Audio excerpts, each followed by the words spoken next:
వాక్య భాగంలోనికి వెళ్దాం. కీర్తనల గ్రంథము, పరిశుద్ధ గ్రంథం నుండి కీర్తనల గ్రంథం 8వ అధ్యాయం. మొదట చెల్లి చదివితే వెనుక మనందరం చదువుతాం. యెహోవా మా ప్రభువా,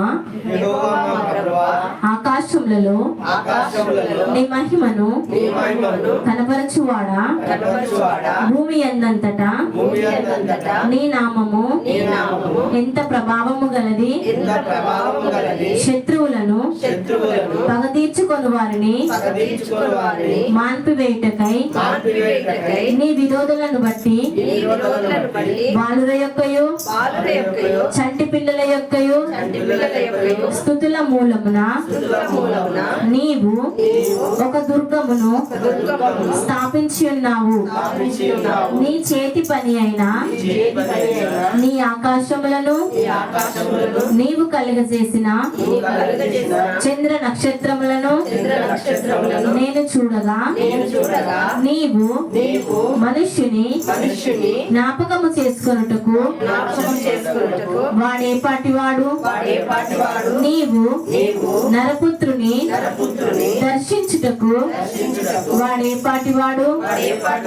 దేవుని కంటే వానిని కొంచెము తక్కువ వానిగా చేసి ఉన్నావు. మహిమా ప్రభావములతో వానికి కిరీటము ధరింపజేసి ఉన్నావు. నీ చేతి పనుల మీద వానికి అధికారం ఇచ్చి ఉన్నావు. గొర్రెలనన్నిటినీ ఎడ్లనన్నిటినీ అడవి మృగములను ఆకాశ పక్షులను సముద్ర మత్స్యములను సముద్ర మార్గములలో సంచరించు వాటినన్నిటినీ వాని పాదముల క్రింద నీవు ఉంచి ఉన్నావు. యెహోవా మా ప్రభువా, భూమి అందంతటా నీ నామము ఎంత ప్రభావము గలది. ఆమేన్. హల్లెలూయా.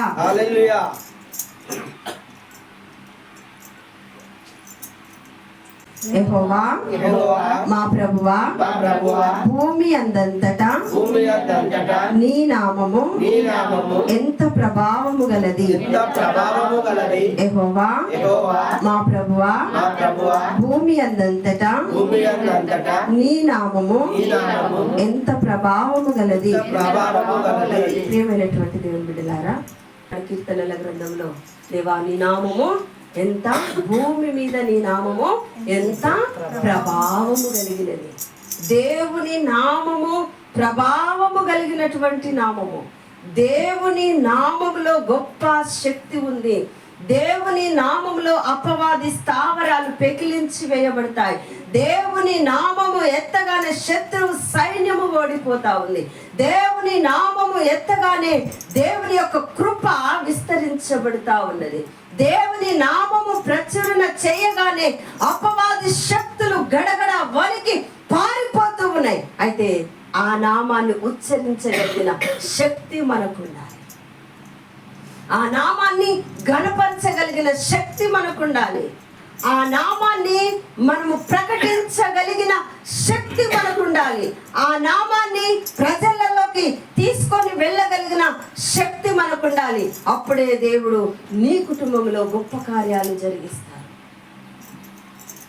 మన కుటుంబంలో గొప్ప కార్యాలు జరగాలి అంటే మనం దేవుని నామాన్ని మనము ఆయన గొప్ప పునరుద్ధానుడని ప్రకటించాలి.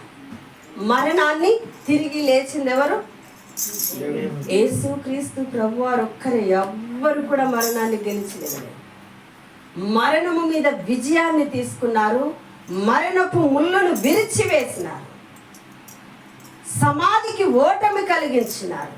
అది ఆయనకు మాత్రమే సాధ్యం. ఇంకెవ్వరికి కూడా సాధ్యము కాలేదు. నర మానవునికి కూడా మరణాన్ని జయించడం అనేది సాధ్యము కాలేదు. అది సాధ్యమైంది ఒకే ఒక వ్యక్తి, యేసుక్రీస్తు ప్రభువు.